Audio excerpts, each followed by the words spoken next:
And I'm going to let Kate McGonigal tell her story now. Thank you so much for sharing, Kate. Awesome. Yes, thank you so much, Jenny. Hi, everyone. Thank you so much for being here today. My name is Kate. I am based in Livingston, although at the moment I am in Nashville, Tennessee. I am a writer and an artist, as well as an activist. And every time I have a chance to share my story, it's a huge honor. So thank you all for attending. I'll be excited to have any questions that come through. No question is too sensitive for me. So I love sharing all aspects of my story. I'm fully transparent, fully honest. So please do not be shy in terms of the questions that you have for me. I'm hoping that each of you will take away something today that is either helpful to you personally or helpful to another survivor. That's always my goal in sharing my story. I also tend to spend less time talking about the actual moment where I was a victim. I spend more time talking about my journey both before and after, because I think that is ultimately empowering for all survivors. And that's where the most important part of my journey really lies. So I'll be definitely shifting my focus in that direction today. My story spans many years and many continents. So hang in there. It's going to be a little bit of a wild ride, but I assure you it'll be ultimately an interesting journey. So I will be sharing most of the scope of my journey. I feel like as a survivor, my journey is ongoing. It will never really have a completion date. But I will say that I really feel as if I've come through the other side. There is an other side. I really feel that I am able to talk about my story very confidently now, and step into a role as an activist and an advocate for other survivors. But I will say that I don't think the healing journey is ever finished. And that's both the greatness and the beauty of that. Okay, so this story starts nearly 10 years ago when I was a college student. I grew up in Montana. I grew up in Whitefish, and I went to Princeton for my undergrad and was an English major, of course, very much into books and writing. And I had an opportunity to study abroad when I was a junior in college, which I was very excited about. And that opportunity was at Oxford. So Princeton had an amazing partnership with Oxford that allowed me to study for a whole year at Worcester College. And focus primarily on literature. So I very much had a chance to choose my own course load, and it was a very independent study. So I worked one-on-one with tutors and very much was independent that year. So Princeton didn't really have a lot of a role in just my life as an international student. That's a really important piece of this story, is that they didn't really have like a international student orientation or any much preparation at all, which I think is very common, honestly, with a lot of universities. So I very much was on my own. Nobody was really checking in on me. And I was having an extraordinary time, most certainly, because I'm a very independent person.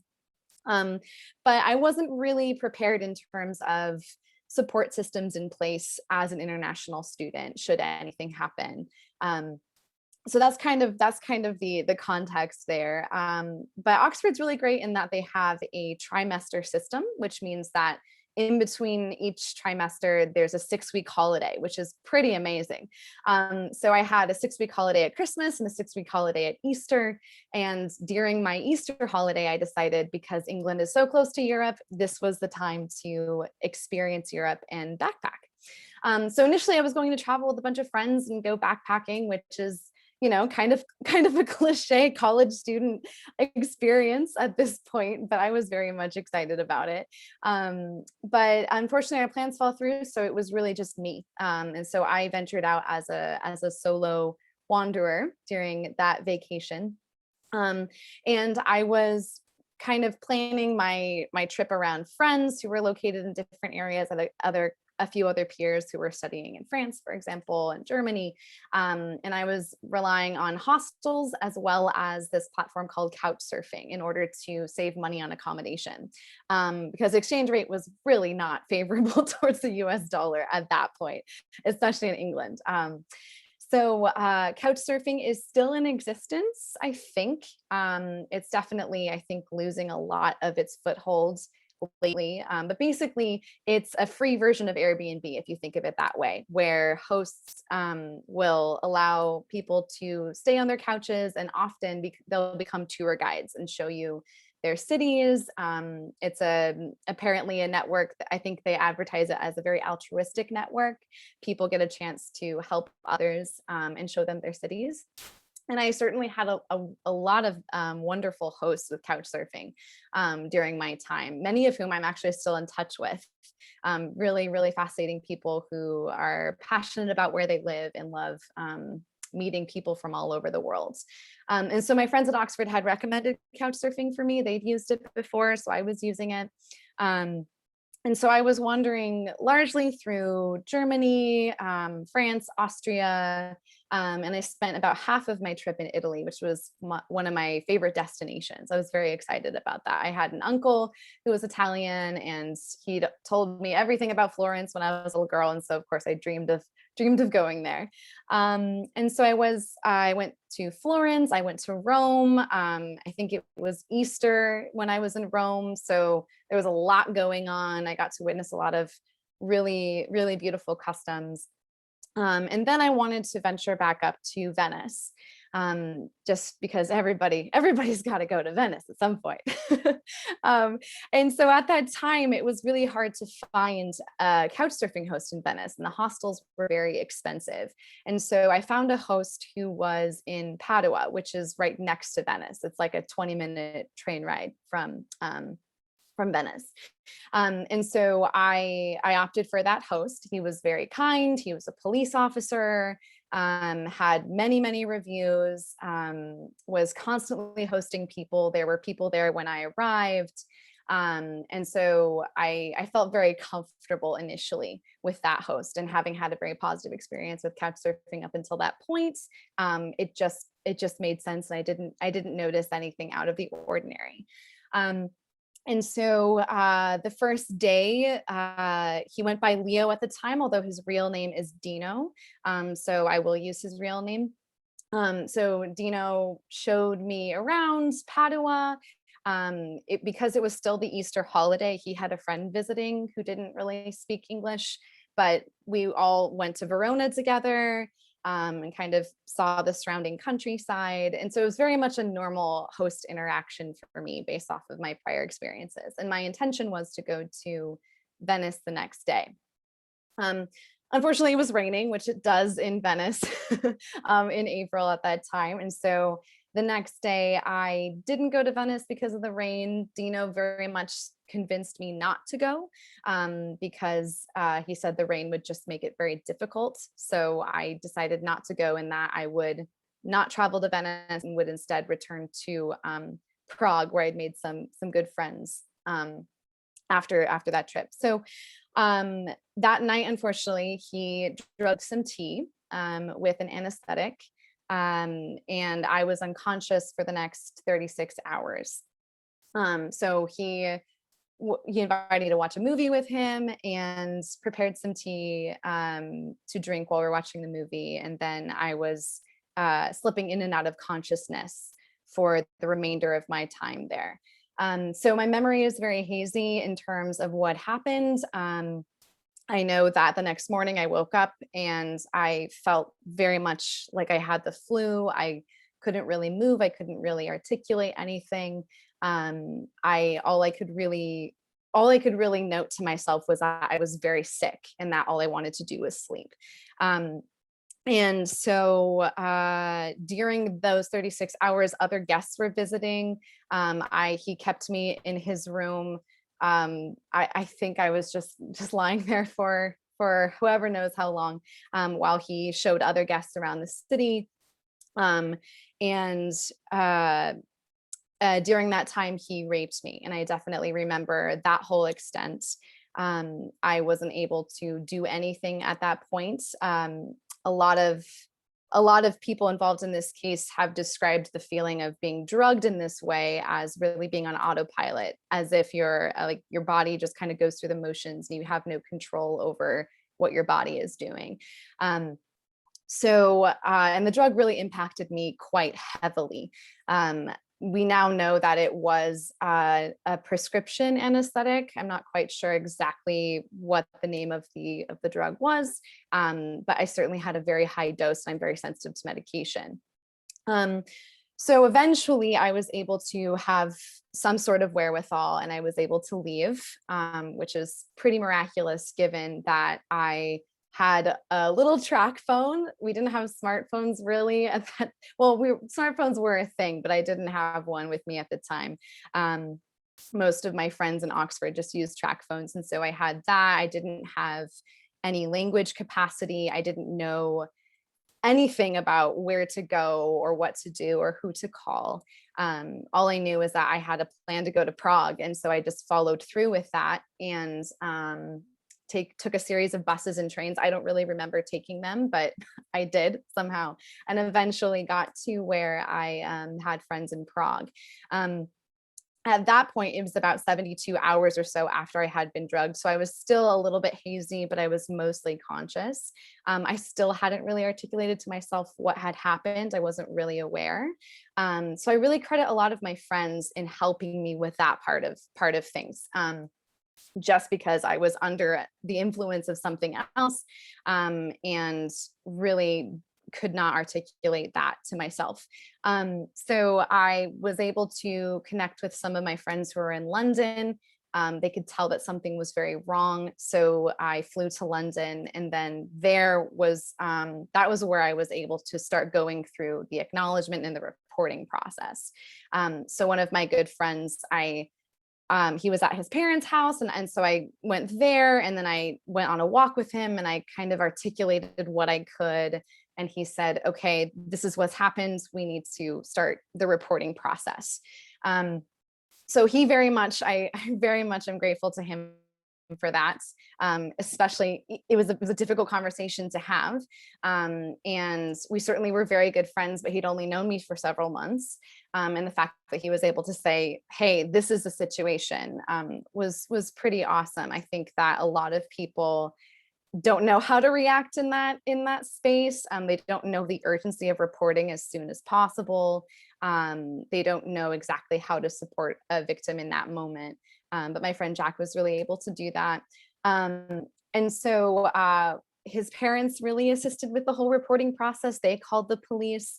And so it was really interesting. I was really coordinating with a team in England for an assault that had happened in Italy. So it was, from the very beginning, it had this sense of a lot of different moving pieces that I couldn't really understand or grasp at the time. But luckily I had Jack's family to kind of help with that. There were a lot of parts in terms of submitting a witness statement. I had to get a forensic exam. We were kind of driving all over the place, all over the town, to all these different places to submit evidence of my train tickets and transportation tickets. So that was kind of a very overwhelming time. I think a lot of survivors will speak to that, certainly. There was not a lot of support for me in terms of how to navigate that aspect of things. And certainly it was difficult because I was in England, where their healthcare system is very, very different. And so I didn't really feel like I was a part of that system and knew how to navigate it. I did the best that I could, and I had a lot of, again, great assistance, but there was really no advocate for me or even a social worker to assist. So that was really difficult. And certainly it was really hard navigating all this with pure strangers. Really, Jack's parents, I didn't know at all. And also trying to go through this with some of my new friends I'd made in a foreign country was very difficult. But then eventually everything was mostly reported, and I was told that my case was sent to Interpol, which really overarches a lot of international cases. And so I had some consolation in that, but I also, it didn't feel as convincing to me.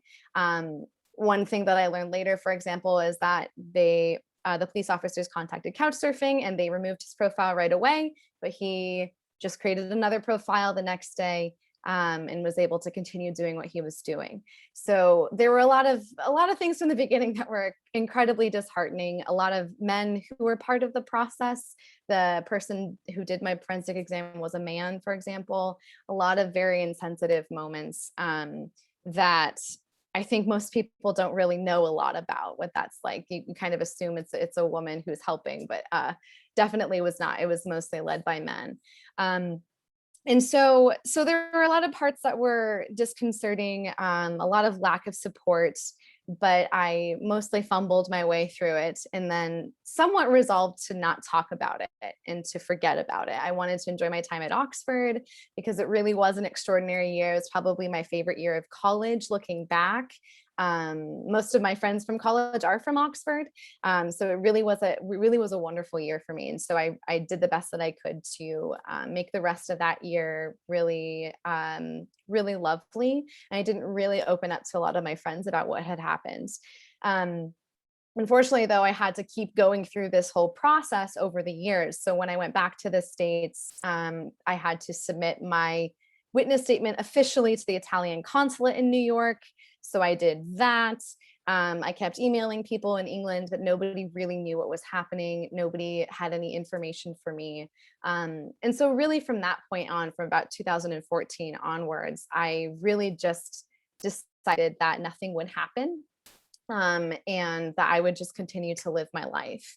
And that worked to an extent. I did not seek therapy really with Princeton. I communicated what had happened to Princeton, and there was a little bit of counseling, but they really did not support me in the way that I feel I wanted to be supported, or I didn't even know how I wanted to be supported, but I didn't really have that support system to help me in that direction.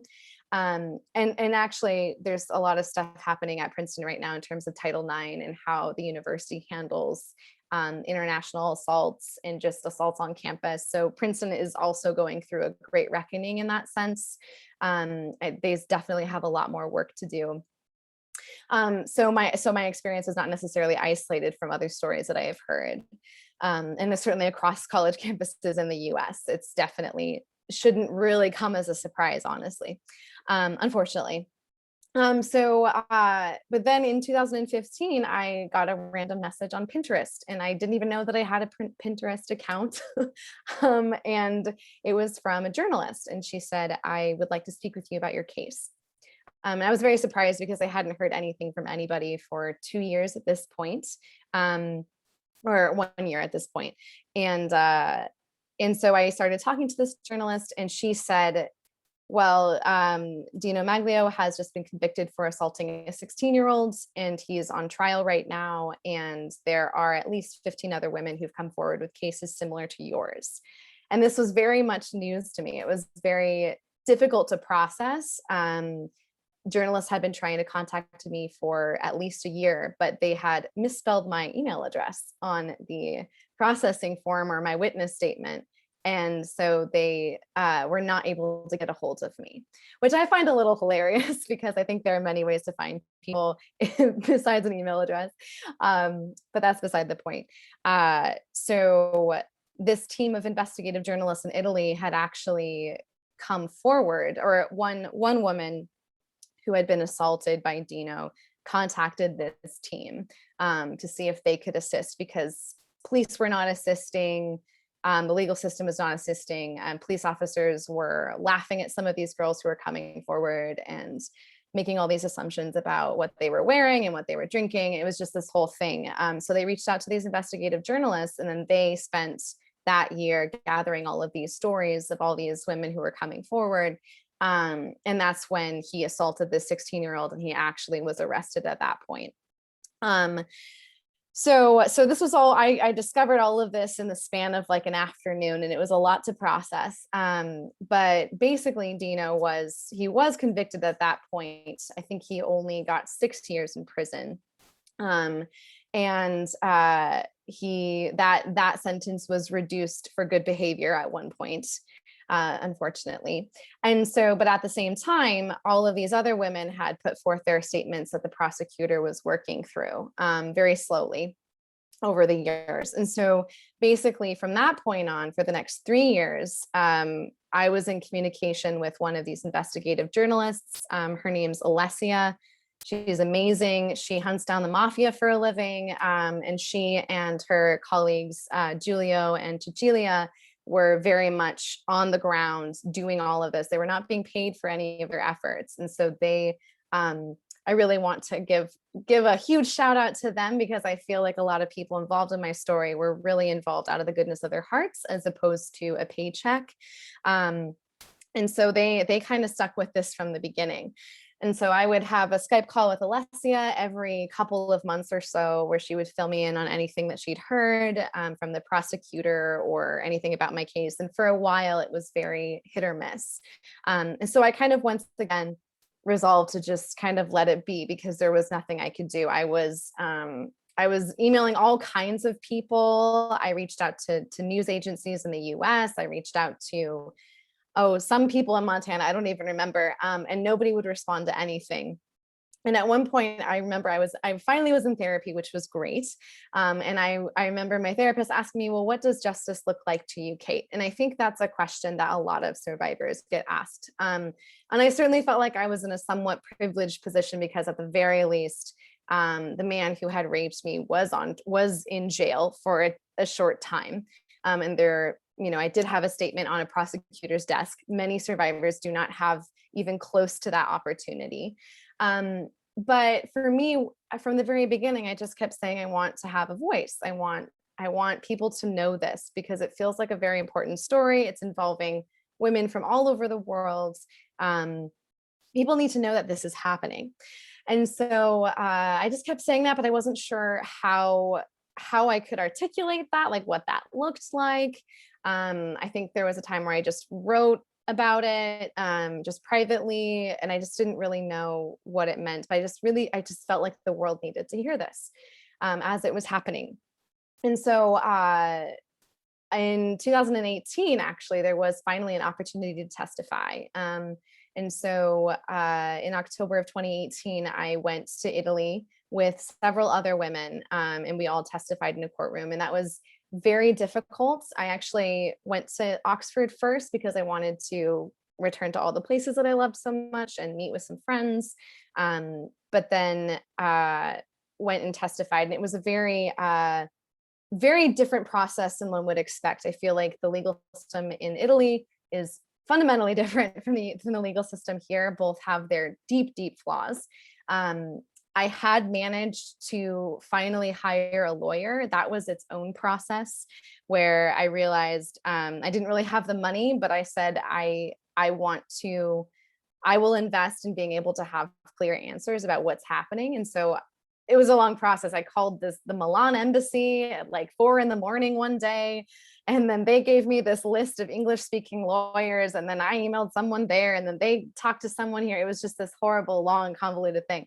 But I found a really, really wonderful lawyer in Milan who was willing to take my case up. And so he was able to give me periodic updates, and he was there at the trial, which was great. And he had great English, and he was actually part of a team. So there were 2 other lawyers who were able to communicate, and they were just very, very good people who were able to support the case. So that was really nice to have in the courtroom, was feeling like I was represented, and that there was somebody who was kind of in addition to the journalists and everybody else involved there supporting all of us. And I was able to communicate a lot of what I was learning from my lawyer to all the other women. So it was really the best scenario in that sense. So we all testified. It was really difficult because Dino was in the room, and I had to request to actually have a curtain put up where we were testifying, so we didn't have to see him. But it was like a very flimsy curtain that kind of fell down at one point. It was very hilarious. And the defense lawyer, of course, would go through all of our statements, and he would say things like, oh, tell me about all this wine that you said that you drank 2 days before you were assaulted, and what were you wearing? And all of the stereotypes, of course, that one can expect were shared in that courtroom.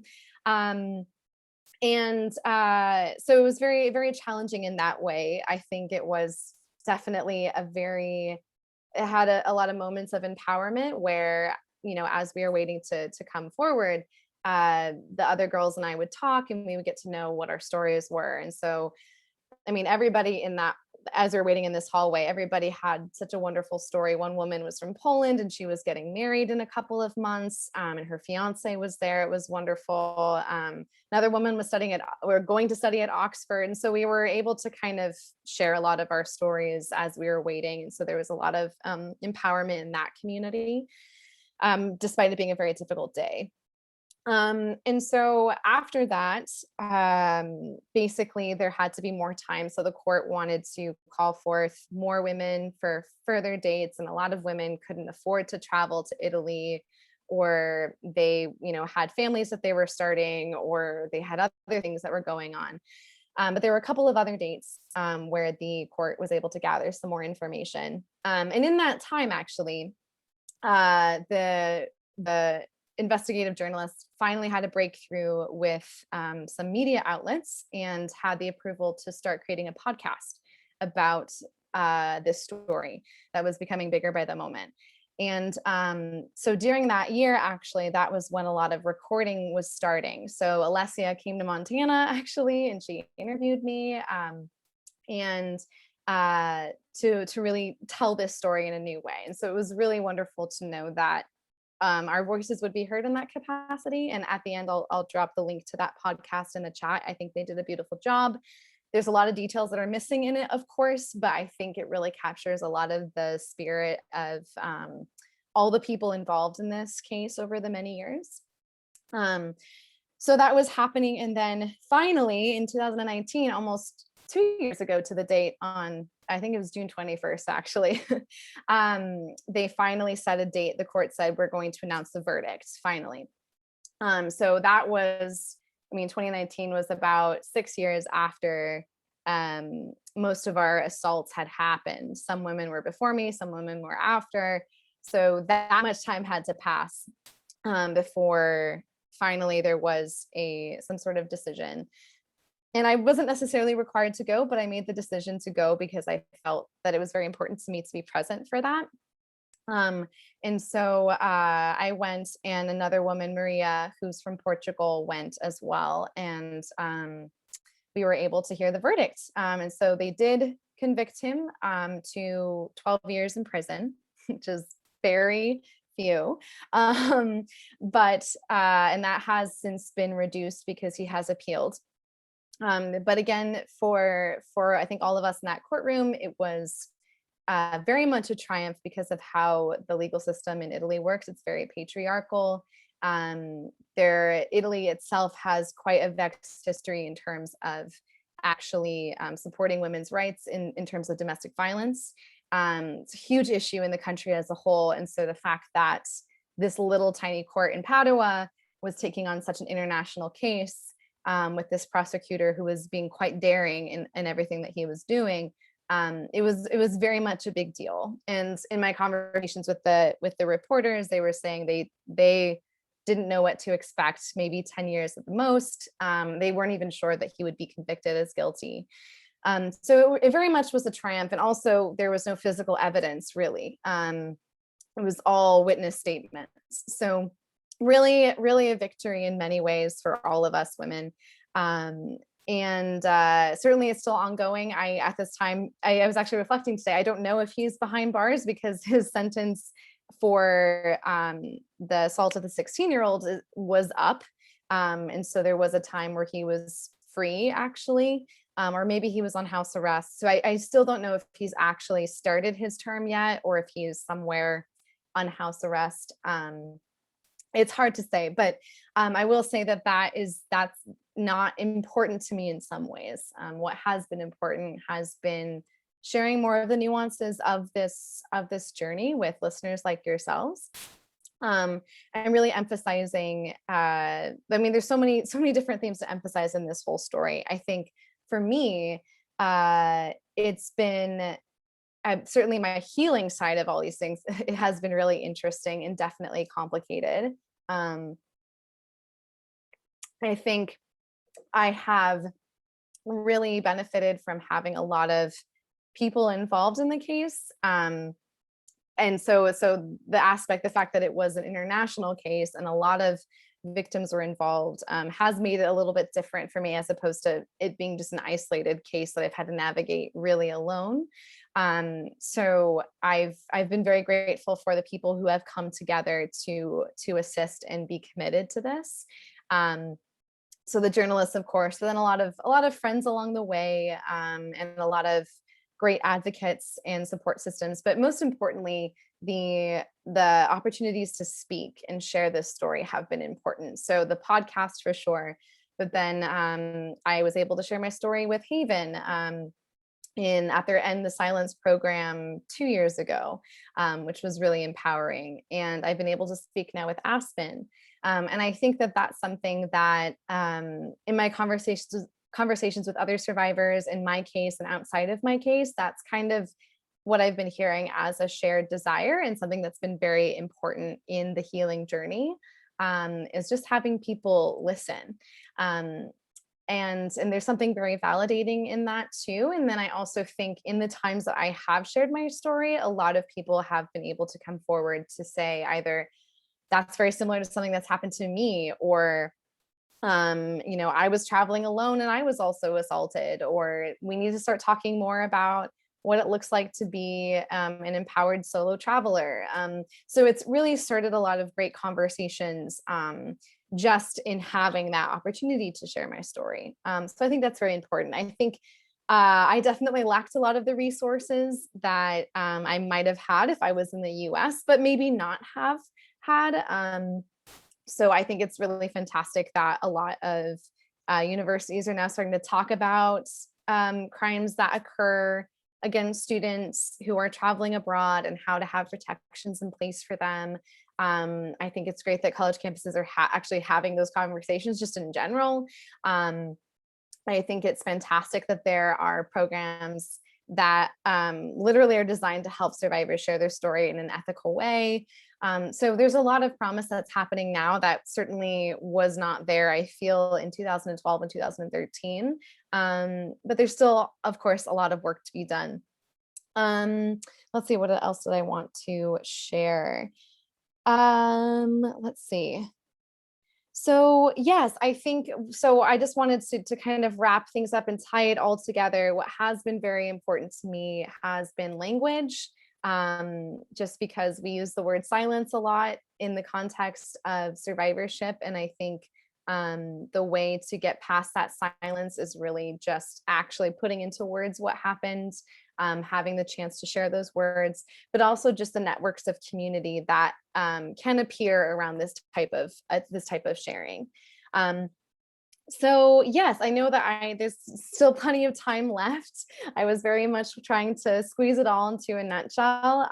So maybe we can open the floor to questions. I know that there's a lot of time, but I'm happy to elaborate on any parts of my story that you feel would be helpful.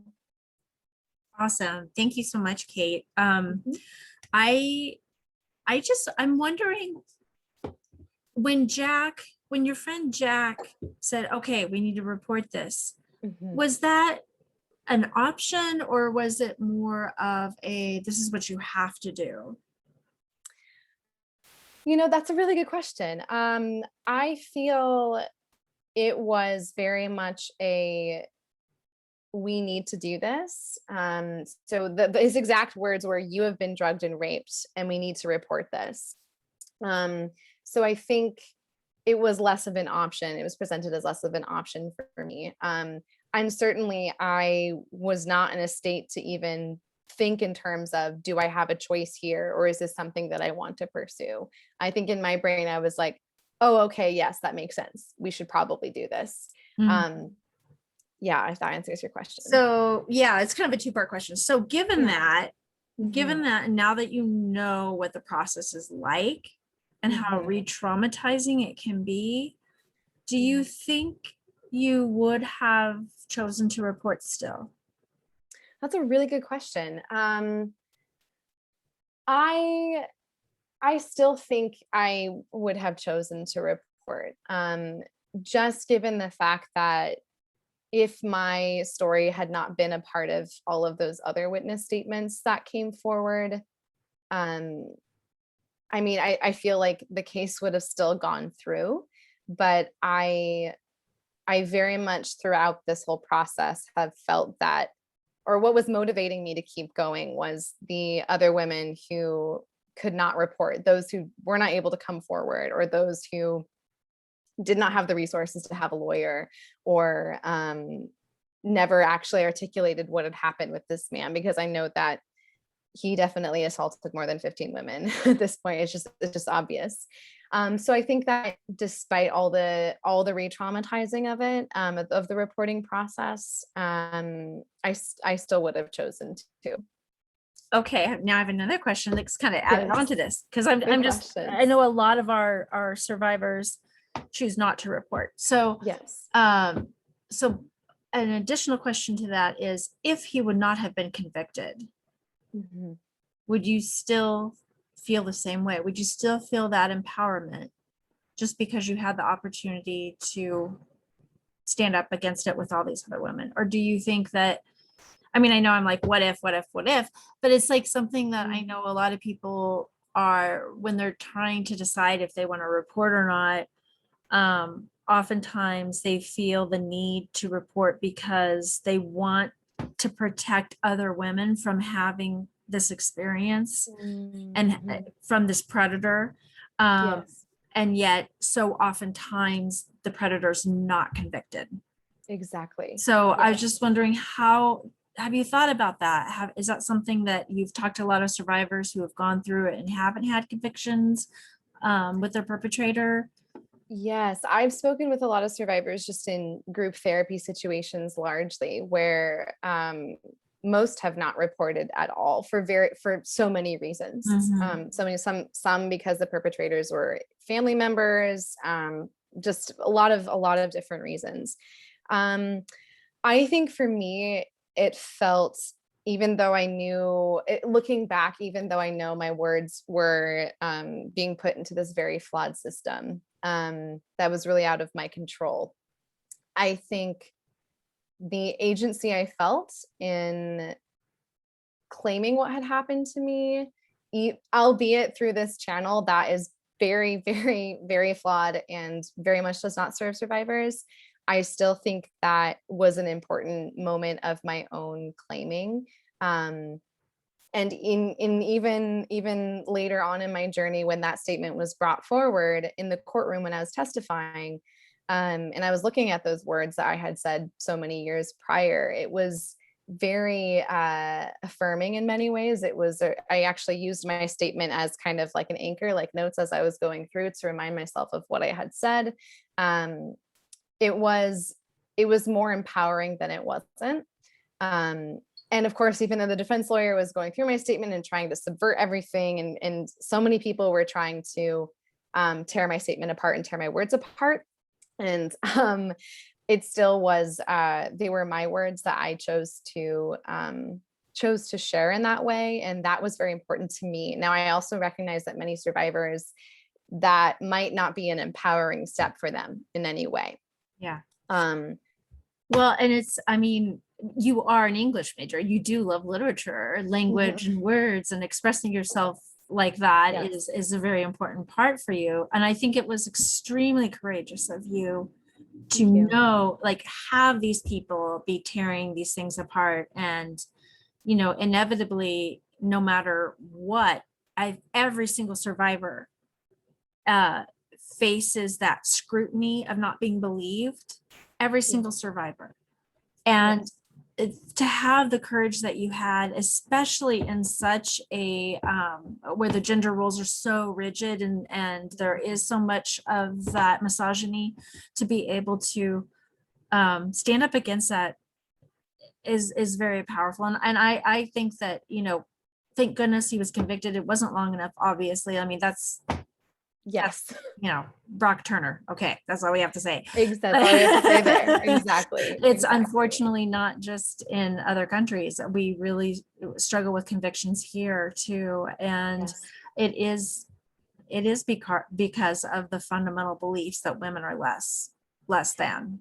Exactly. Also, and I also think that there's, in my case particularly, there's a lot of stigma around women who travel alone. I mean, that was something that I had to really do some work on, is I had this voice in my head that was like, oh, well, you put yourself into that situation because you were Yes. couch surfing Yeah. and you didn't have a safety plan in place, et cetera, et cetera. And certainly I've heard people articulate that. About this case. I mean, that was why when the podcast came out, I told myself I would not read any comments, because most of them were very positive, but of course there were the few that went through and said like, what did you expect, and things like that. So I think Mhm.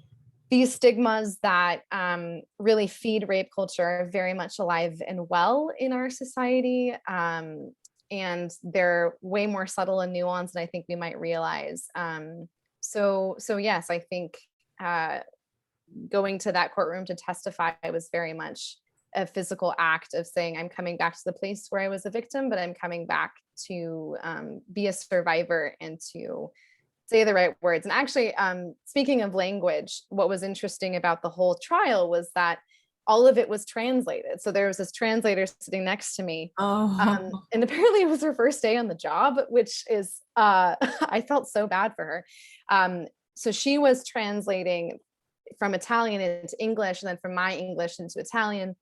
Um, and there was this one moment where they brought up some photos of Dino from his couch surfing profile, and they had me identify them. And I very pointedly said, "That's my rapist." And she used the Italian word so there's two words that you can use. One is rapist, and then one is like just criminal, just in general. oh, And she used criminal. And my lawyer at that moment, he just like stood up and he was like shouting in Italian. And I learned all of this later, by the way, from Alessia. But apparently he was saying like, that is not what she said. That is not what she said. You need to say the actual Italian for what she said. And good then the for translator like him. conceded to it. So there was like a lot of work with language in that courtroom that was very important. And choosing my words carefully, also because Dino understands English. So there was a part of it that was like speaking simply and loudly gave me a lot of power, because I knew that he was understanding what I was saying. Mhm. So yeah, I think that was a very key moment for me, just in terms of feeling empowered in that whole process. Awesome. We do have a couple questions in the chat. Uh, and thank you, Robin. Robin said, well said, Jenny Dover, but that was about another statement. But then Lauren says, what responsibility to the services like couch surfing, Airbnb, etc., bear in these situations? Are there services that are certified for safety? How can they be made more safe? Very good question. Thank you so much, Lauren. So there actually, what's really interesting is that in the podcast, and I'll drop that link actually in the chat right now, so you'll have it. There is a one moment. I made it full screen. There we go. Okay. Awesome. There is a whole episode that talks about the communications that the journalists had with surfing. Unfortunately, Couchsurfing never really responded for comment. They don't really seem to have a physical office location. They're it's very vague and very sketchy. I think their CEO released a statement around 2015 when Dino was on trial for assaulting the minor.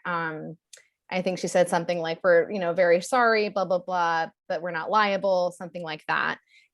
So as far as I know, Couchsurfing doesn't have anything in place. I think I've looked to see if there's anything in terms of, here's what to do in case your host assaults you, but there's nothing like that. In terms of Airbnb, I am not sure either what's in place for that. I do know a very good friend of mine did experience assault with an Airbnb host. And so, he also just didn't really follow up with that because of the whole paradigm of Airbnb and not knowing what his rights were and not knowing what he could say. So I think these platforms, as much as they say that they're promoting this sharing economy, there's a lot in place that they really need to explore. And it's tricky. I'm just thinking about if I was the head of Airbnb, how would I go about that in terms of navigating the liability? There's so many different things, but I do think that people who use these platforms can, use them in a way that makes them feel more empowered and just know what to do in case of a certain situation. So I think that's why couch surfing is definitely falling out of style. Will Airbnb stay around? Probably, because money is involved. It's just my own thoughts on the matter. Because couch surfing, there's no transaction in terms of money. I feel like that's more likely to go by the wayside.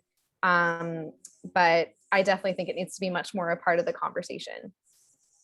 Yeah, absolutely. As a And main practice. just quick, there's another question, but I just want to say real quickly, and Lauren says thanks. Real quickly, I know that what you're talking about with the exchange program or the learning abroad program, the study abroad Yes. program, I know that because I know somebody who also experienced had a bad experience with traveling abroad through school, and they did have an orientation, but they never talked about assault in it. They never talked about how to report or who to get for support. They didn't have anything about what to do if there's physical violence in the home that you're in or anything like that. So it is something to think about, I think, for everyone to know out there, just to have awareness. Like, if you are interested in studying abroad through a college or even a high school, because I know they have high school programs, check that out before you sign up. Check out what they have in place for supporting you if the worst were to happen. Absolutely. And I know that like MSU has some really great support systems. I talked to their I can't remember the name, the voice center. I The voice remember center, having yeah. conversations with them.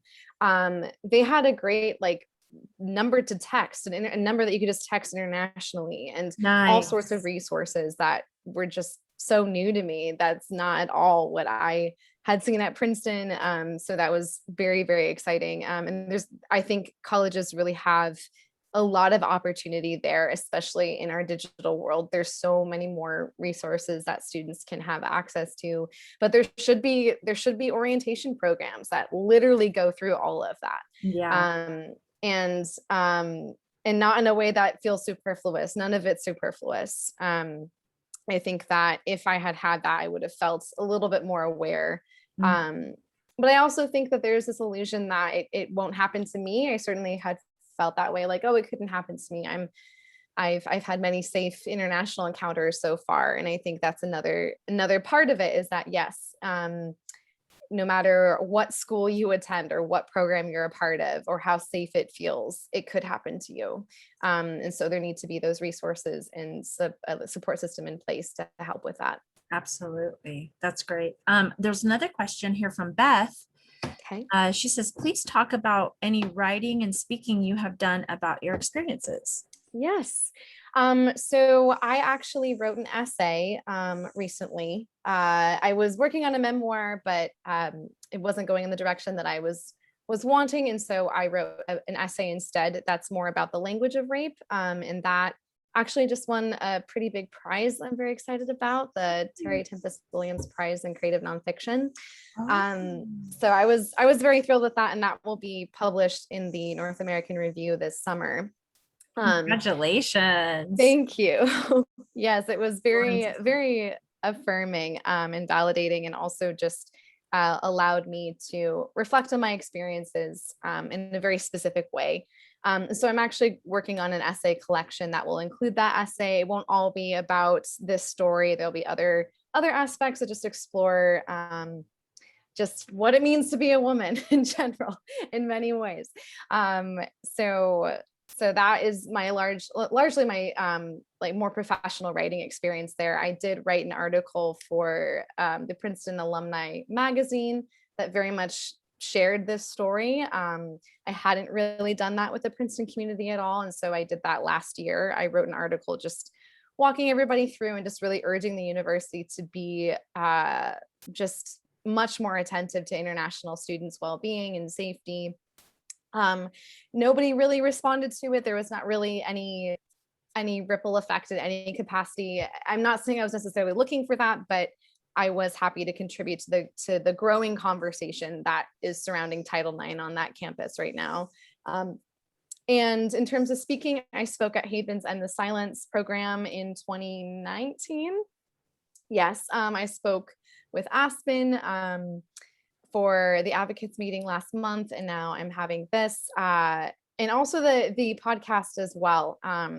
Very much, my voice is very prominent in that across the episodes, so I feel like that is my biggest speaking experience. I think, oh yes, I also did a event with Bridge Your Care with a youth program. I shared my story Peer with the youth. educators, their peer Yes, education program. That's so great. And you are such a so great lovely. speaker. And Oh, I thank love you. how, when you're talking about it, you can see, because so many times people are like, when people survivors are telling their stories, as you're listening, you're like, red flag, red flag, red flag. You know what I Yes. mean? And that's another way of victim blaming in some ways, but it's also important to understand and learn what red flags look like and all of that. But I also feel Mhm. like it's your story. I didn't have any red flags. Like there were no red flags. And I'm like, Thank you. that those kinds of stories are so important too, as well. I mean, they're all Mhm. important, but those are important too, because it's saying, you may not have any red flags. Here are the red flags to look for, but there Mhm. may not be any of those. Yes, And exactly. yeah, and here's what you do. Like, that's the thing. Like, we can say all we want to that, oh yeah, if you're this and this and this, then you'll be safe, but there isn't any guarantee of safety for There women. is no guarantee. Yeah, Exactly. There is none. I mean, even just like assuming that time of day makes a difference. There's no difference. Time of day, perpetrator, location.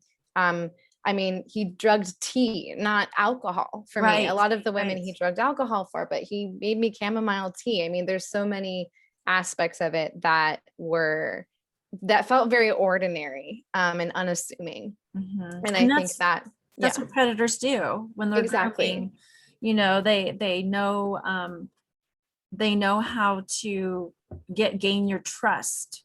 Exactly. And that whole idea, this is again speaks to that idea that, like, oh, stranger danger, or beware of the person jumping out of the bushes and grabbing you and raping you. That Yeah. is not common. That hardly ever happens. Yes, It happens with somebody working, grooming you to gain your trust.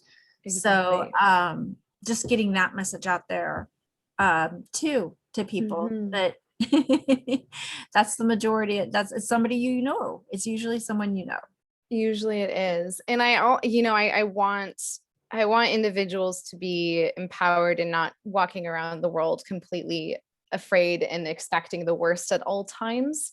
Um, and that being said, I think it's important to know the reality of it, the reality of rape culture, and that it's not going away anytime soon, and that there needs to be just a level of awareness and caution, and dialogue, open dialogue about this. Yeah, absolutely. Yeah. Does anybody have any other questions for Kate right now? If you can, you can put them in the chat or you can unmute.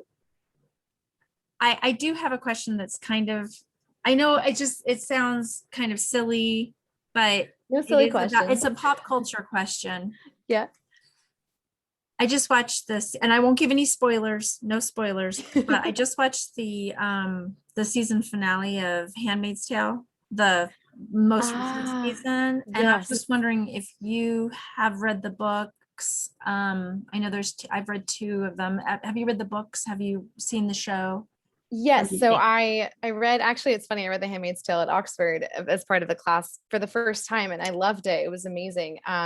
It's one of my favorite books. Margaret Atwood is one of my favorite authors of all Yes. time. I did also read the Testaments. I didn't think it was as awesome as The Handmaid's Tale, but still, Same. like, Yeah. it was a page turner for me, and it satisfied a lot of my curiosity. I really loved the first season of the Handmaid's Tale series. I think just because it followed the book so exactly, I think they did a Mhm. beautiful job. I think for me as a survivor, I had to stop watching it because it was just, I just noticed what it was doing to my mental health. So I actually haven't I watched the first two seasons and then I stopped, even though I've wanted to go back to it, because Elizabeth Moss is amazing. And I think Yes. um, the relevance of doing the show right now is just, you can't even put it to words because Yeah. it just feels so real and possible. Yes. I will say that I think Terrifying. Yes. terrifying how it feels like that could be our reality in so many ways. So I think it's very important in that sense. I think I had to take a step back just for my mental well-being. I've talked to a lot of people that said that. They said, like, Yeah. I just can't. The Yeah. episode, I'm not going to give any spoilers, but I'm just going to Okay. say in general, the way that I felt with I think it's season 3, season finale, Okay. brought up so many questions for me. And there was such a wonderful, they were able to really do it in a way that included not just the survivors, but also the people who love the survivors and how they were impacted. Yes. I just wonder for you, Mm, has that been something that you've recognized, the people who love you and who mm. know that you went through this really difficult time, did it impact your relationships? Oh, yes. And I actually, it's funny that you say that. And sorry if you can hear a little bit of buzzing, they're weed whacking right outside the window. Of I course, it's always happening there. can't hear it. So Okay, yeah. good. um, so I mentioned that actually in the podcast is that was probably the hardest thing for me. It was learning how this impacted the people that I love. I I definitely kept silent about it with a lot of my family and friends, and was very limited in terms of how I spoke about it.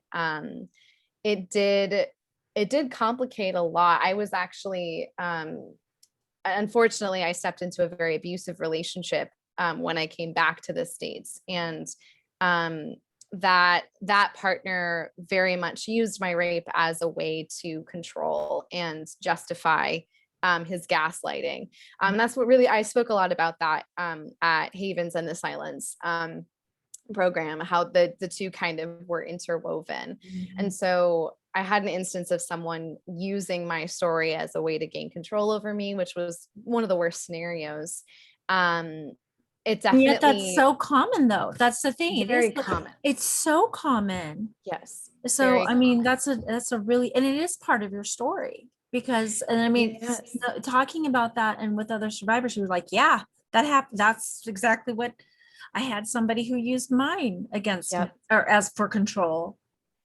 Which is just horrifying on so many levels. I So think many levels. abusers seek out those vulnerabilities, and that was my primary one. Yes.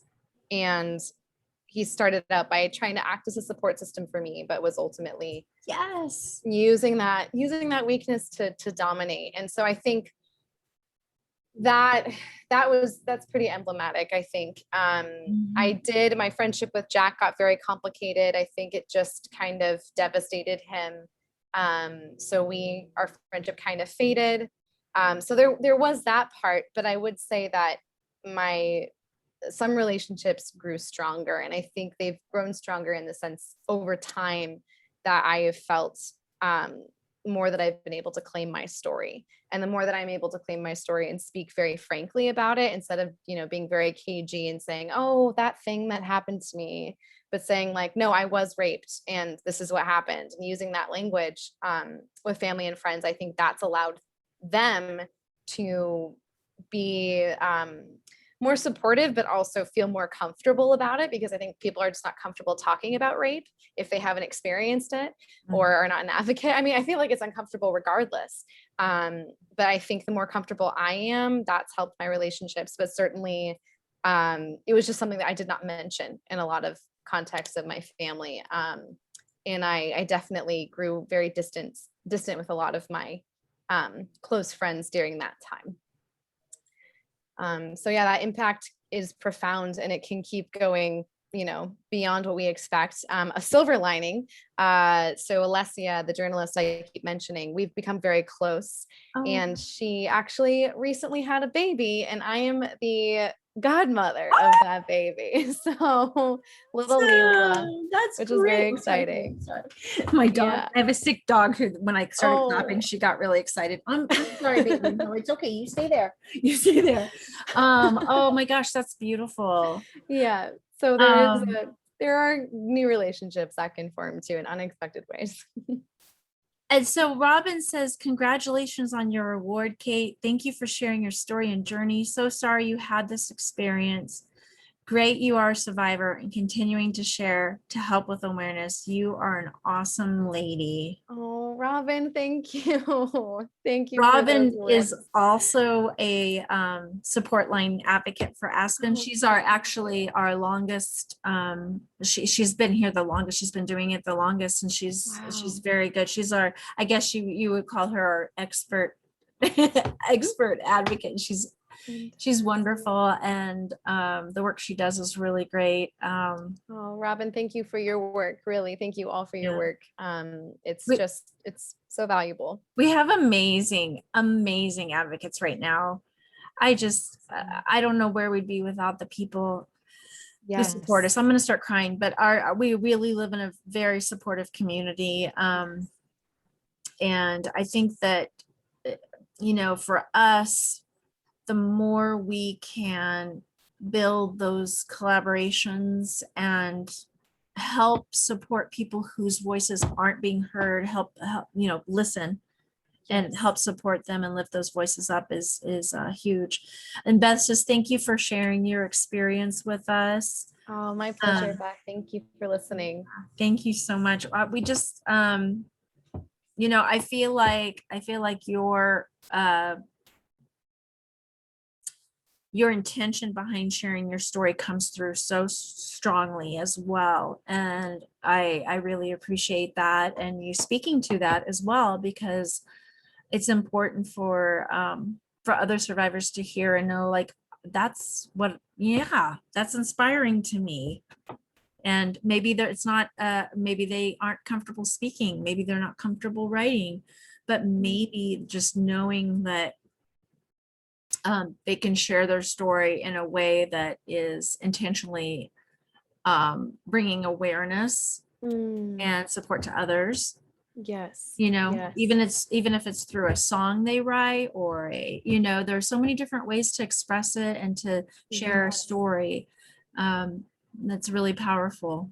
Yes, and I think that that act of expressing it in some way, even if it's purely private and very messy, whatever that looks like, that is so healing. At least it has been for me, Yeah, to kind of get it out and to, have ownership over it. It's yeah. been very important. And Lauren says, thanks a lot. So much to think about. I'll have more questions for next time. All Oh, right. that's great. Thank you, Lauren. Wonderful. Well, do you have any questions for us? Or do you think we're about done? What do you think? I don't think so. I've just enjoyed our conversation. I So, know, it's been great. I can't wait to meet you in person in I real know. life. I know. I'm excited too. I'll be back in Livingston next week. Oh, great. And yeah, so I'm around. Excellent. That's wonderful. Okay. Yeah. Well, everybody, thank you for joining. And Thank you, everyone. this is recorded. I'm gonna put it on our YouTube page. Yes. So yeah, Awesome. check it out. Share, tell your friends if they didn't get to join today for some reason, let them know they can watch it on our YouTube Yes, channel, please Aspen do. Tree Program. All right. Thanks, Kate. Thanks Awesome. so much. Thanks so much, Bye. everybody. Thank you, Jenny. Take care, You everyone. too. Enjoy Thanks. Nashville. Thank you. Bye.